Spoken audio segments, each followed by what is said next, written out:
Assalamualaikum semua. Kali ini saya kongsikan cara buat kacang botak. Mungkin ada yang menamakan kacang telur. Kacang tanah yang disalut dengan tepung gandum, digoreng hingga masak. Rasanya lemak, manis, rangup. Memang sedap. Sangat sesuai sebagai kudapan. Dijadikan kuih hari raya juga sesuai. Nak tahu cara saya membuatnya? Jom tonton hingga habis. Bahan yang diperlukan: 500 gram kacang tanah mentah. Kacang ni bukan kacang tanah biasa, tapi saya guna kacang saiz besar. Cuci dengan melalukan air pada penapis supaya hilang habuk kotoran. Dan toskan jemur panas matahari lebih kurang 3 jam. Kacang yang kering dijemur, hasilnya nanti akan lebih sedap dan cepat masak sewaktu digoreng. 500 gram tepung gandum, setengah cawan atau 150 gram gula pasir. Gula ni kisar hingga halus macam ni. Tujuannya supaya mudah larut bila dicampur telur.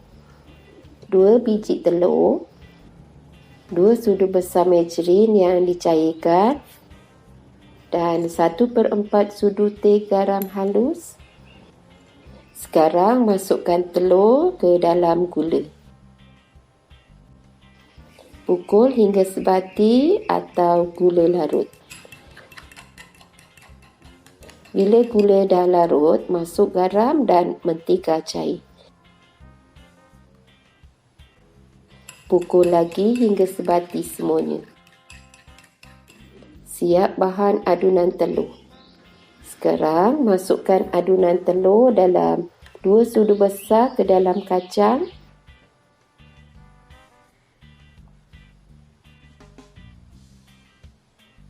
Gaul rata hingga semua kacang terkena bahan adunan telur. Gaul guna sendok atau sudu. Gaul hingga merata semuanya. Bila dah rata semuanya, sediakan bekas yang agak besar. Masuk sikit atau separuh dulu. Masuk sikit tepung gandum. Kemudian gaul dengan goncang macam saya buat ni. Tujuan kita buat macam ni supaya kacang tersalut rata dengan tepung.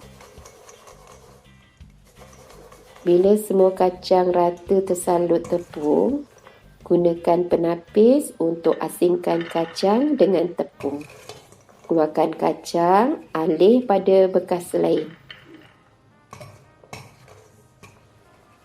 Bagi kacang tadi masuk bekas besar. Tabur tepung sikit, gaulkan rata. Bila dah rata dan tersalut elok, tapis dan pindahkan ke bekas lain. Ni dia hasil kacang yang disalut adunan telur dan tepung. Sekarang ulang proses yang sama macam tadi. Masukkan kacang ke dalam mangkuk. Dan masuk bahan telur. Gaul rata hingga semua kacang tersalut bahan telur. Masuk dalam bekas agak besar. Tabur tepung sikit dan goncangkan bekas.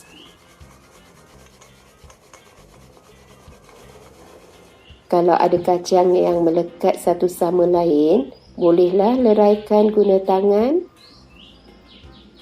Ulang proses salut kacang dan tepung ni hingga bahan semuanya habis. Untuk salutan kacang yang akhir ni, saya guna tangan. Sebab makin lama kacang semakin berat. Tak boleh lagi goncang bekas macam yang mula-mula tadi. Kacang bertambah tebal hasil salutan tepung dan bahan telur.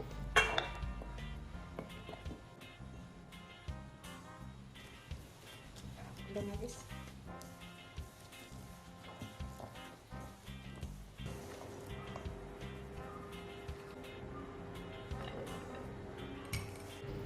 Inilah hasil kacang yang siap disalut. Saya buat ulang proses ni sebanyak 4 kali. Kacang yang siap sedia untuk digoreng. Sediakan kuali, masuk minyak secukupnya. Bila minyak agak panas, masuk 1 sudu besar margarin. Tujuan masuk margarin supaya hasil gorengan kacang akan lebih rangup. Bila minyak panas, masukkan kacang separuh je dulu. Goreng dengan api sederhana. Biarkan seketika, jangan terus kacau ya, supaya tepung tak terlerai dari kacang. Goreng kacang sekali-sekala kacau. Bila kacang bertukar warna keemasan, ini menandakan kacang hampir masak. Waktu ni sentiasa kacau. Jangan tinggal, takut hangus pula. Bila warna kecoklatan, tandanya kacang dah pun masak. Bolehlah diangkat dan toskan minyak. Goreng baki kacang hingga selesai. Siap semua kacang digoreng. Biarkan kacang sejuk seketika. Bolehlah masuk ke dalam balang. Saya harap anda semua dapat mencuba resepi kacang botak bersalut tepung. Terima kasih semua. Berjumpa lagi di video yang akan datang. Bye.